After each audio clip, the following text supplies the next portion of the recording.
La vice-ministre de la Défense nationale et des anciens combattants s'est rendue jeudi 10 mars 2022 au siège de la Haute Cour militaire. La visite de Séraphine Kilubu Kutuna s'inscrit dans le cadre de la Journée internationale des droits de la femme. Après un entretien avec le premier président de la Haute Cour militaire, le lieutenant-général Mutombo Katala Tchende Joseph, elle lui a remis un lot de pagnes destiné au personnel militaire féminin et aux épouses des militaires de la justice militaire du siège. C'était en présence de l'auditeur général près la Haute Cour militaire, le lieutenant-général Likulia Bakumi Lucien René. Il est à noter que la vice-ministre de la Défense nationale et des anciens combattants faisait partie de la délégation de Kinshasa à Mbandaka, où la Journée internationale de la femme a été célébrée mardi 8 mars 2022 avec faste.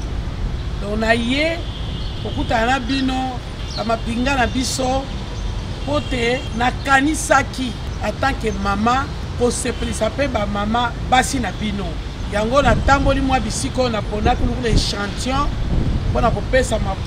Le même jeudi, une délégation de l'Union européenne a eu la réunion de travail avec une équipe conduite par le général-major Kassongo Kilwele VI à la Haute Cour militaire. Pour Madame Maïs, chargée des projets au sein des forces de défense et de sécurité pour le renforcement de l'opérateur public français, la rencontre s'inscrit dans le cadre d'un nouveau programme financé par l'Union européenne.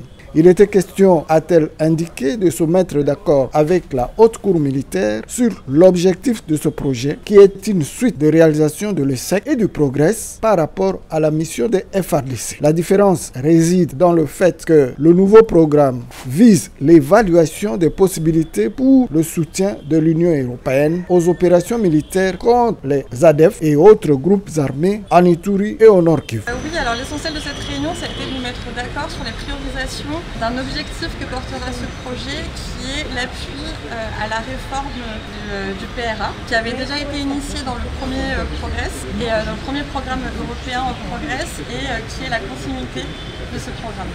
Ce programme est vraiment dans la continuité de Progress mais en adoptant une nouvelle approche qui nous permettra d'être aussi plus flexible.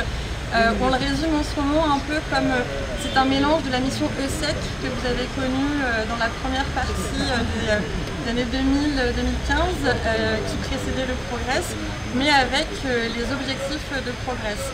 La différence avec ce programme ici, c'est qu'on aura également une composante un peu plus opérationnelle d'appui direct à la protection des populations civiles dans les zones de risque. Merci.